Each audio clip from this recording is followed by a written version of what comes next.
বন্ধুরা, আমরা এসেছিলাম কয়েকটা ভিডিও বানাইতে। ভিডিও বানানো আমাদের কমপ্লিট, তার জন্য বাড়ি চলে যাচ্ছি।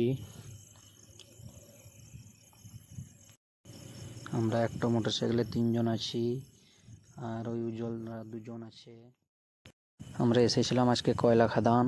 ওই যে উঁচু পাহাড়গুলো দেখছো, ওইগুলোয় মাটি কুড়ার কাজ চালু হয়ে গেছে, তার জন্য ওখানে জমা করছে মাটি। ধারে পাশে সব গ্রামই আশা করি জানো যে কয়লা কুড়া চালু হয়ে গেছে। ওই যে তোমরা সামনে দেখছো পুলিশ ভ্যান, বাস সবই এখানে মজুদ আছে।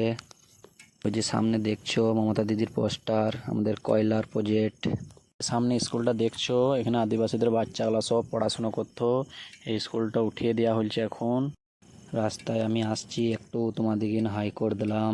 এই যে সামনে স্কুলটা দেখছো, স্কুলটা আগের থেকে খুব সুন্দর বানিয়ে দেওয়া হয়েছে। এই যে সামনে খাদানটা দেখছো, এখানে লাল মোড়া মুড়তো আগে আমাদের। আমার মিনি ব্লগ এখানেই শেষ করলাম। কমেন্টে জানাবে কেমন হয়েছে।